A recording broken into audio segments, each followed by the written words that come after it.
Welcome, fellow adventurers.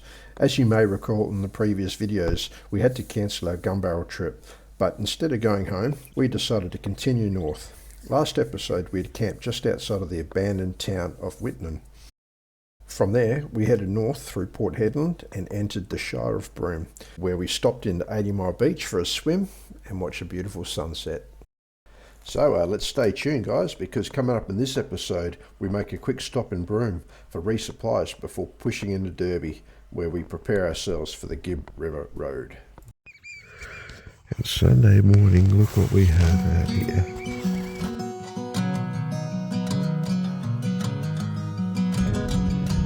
We're woken up this morning on 80 Mile Beach, just south of Broome, to a beautiful sunrise. All quiet, got the beach to ourselves. It's just stunning. Another clear sky, another ripper of a day. The plan will be we're going to head out to Broome, going to restock, then push on to Derby, ready to tackle the Gibb River.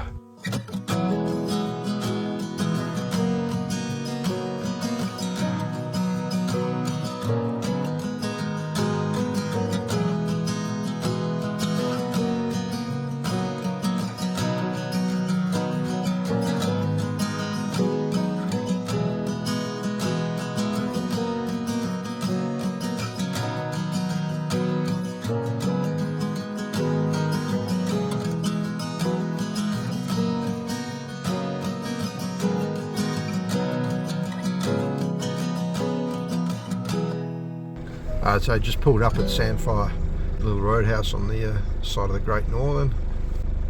Haven't seen the price of fuel yet, but I've got a feeling it's probably going to be about $2.50.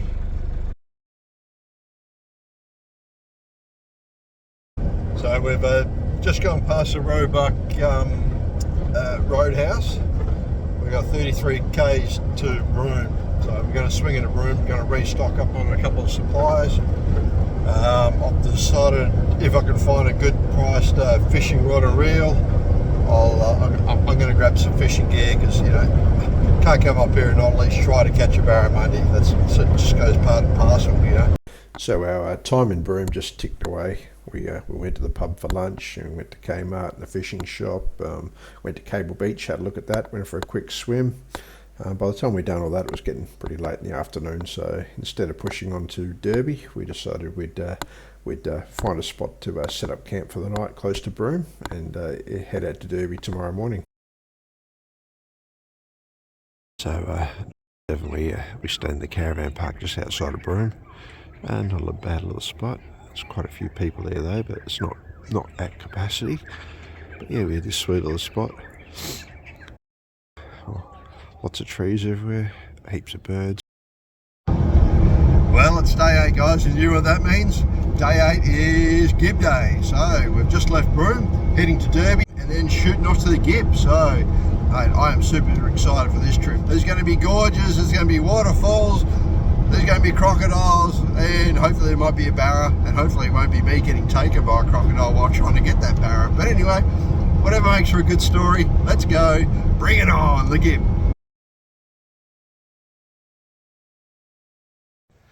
So we're a couple of k's out of Derby, and we've got the Boab prison tree, so we'll just park the cars, wander over and go check it out. Got Jason Jules in the background waiting on me, so let's get cracking, eh? Look at the size of this thing. That's the Boab jail tree.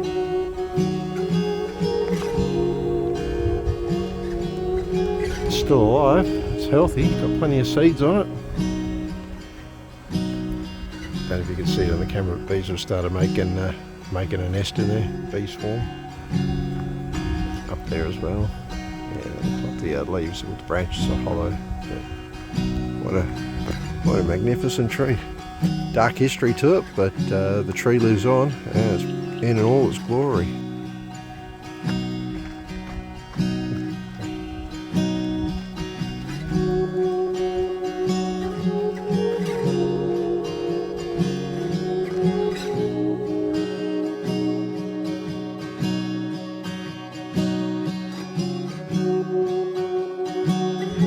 Well, this is the Derby jetty.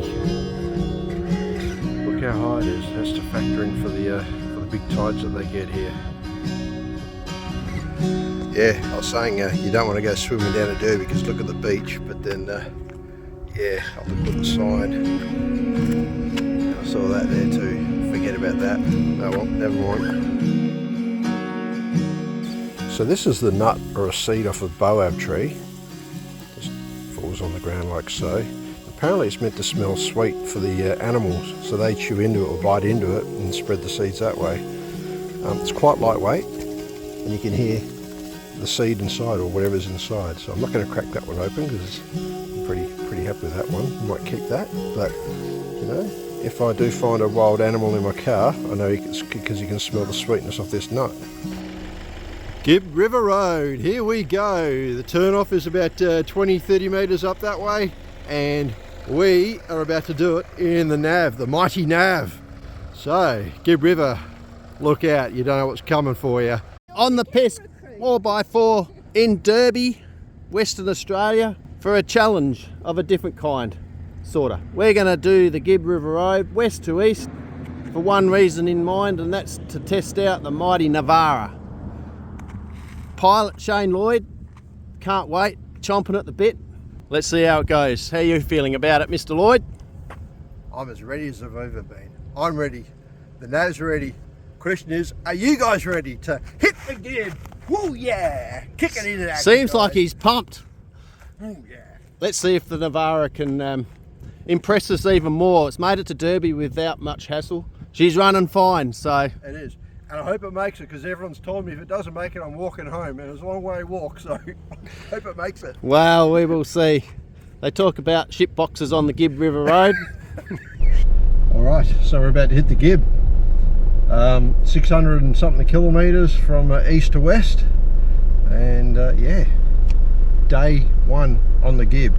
Day 8 of our trip, but day 1 on the Gibb. So looking forward to it, guys. We're going to show you some mint spots. There's gorges, there's waterfalls, there's maybe crocodiles, and maybe some barramundi too. We'll see how we go. But anyway, let's get this trip cracking and see what the journey brings us. Car's taken off down the Gibb River. Here we go, Bendigo. Well, it doesn't help when you miss the turn, it does it? So just doing a just spinning around now, and we will be turning into Birdwood Downs. My bad. Eh? Lucky Jace is on the ball. So we've just pulled up at Birdwood Downs. Jules is going to go open the gate for us. We'll cruise in.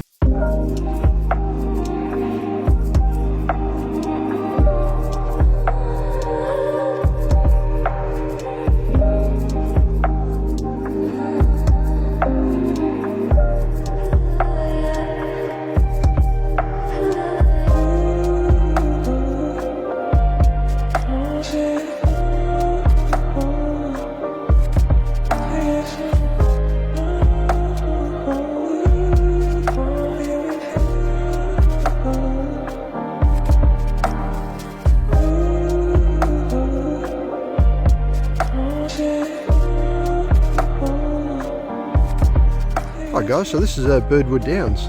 Like I was saying, you just sort of pull up, you know, got the office there, you got to go check in the office, but you know, big field with trees scattered around the place, plenty of shade. I believe they've got a barbecue and kitchen and all the rest over there. And here's a nice little picnic area, a couple of tables and whatnot. So we're at Birdwood Downs for the night. Jace is doing just some minor tweaking on his car. Just doing a bit of work there. Jules has got dinner going. They've got some sausages and sliced potato. I've been sitting there going through the map, plotting some courses, and I'm about to start cooking my dinner too. So tonight I've got good old El Paso Mexican rice. Pretty much just have the carrot, the capsicum, the onion. I've got some chicken in my fridge in there, which I'm about to pull out. So I do the chicken and I mix it all up, and hey presto, we have a Mexican dinner. So the chicken that I thawed out about a week ago is finally on the grill now. And while that's cooking, I'm going to just dice that stuff up and I'll chuck it in the fry pan. Well, here we are cooking dinner. And look who's come to say hello. We've got her. I think her boyfriend was over here. Yeah, boyfriend's over there. Got these guys chilling over there, eating their dinner. Got the other peacock over there. It's like a wildlife park, this place. Maybe they come around for some of my Mexican. Ooh, maybe. And there we go, Mexican, cooked straight out of the packet, eh? And these guys are on dessert already. Yeah, bon appetit. With their choc bomb. Maxi bomb. Yeah. Jules was a bit concerned about my chicken, but I've double cooked it, so we'll be right.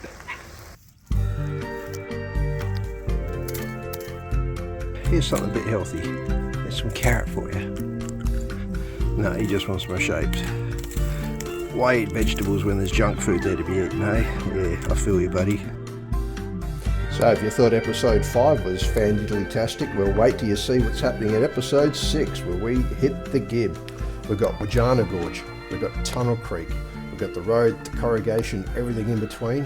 And at the end of the day, we've got a beautiful spot for a campfire overlooking the mountains. So don't be shy, drop me a like down the bottom and see you on the next one.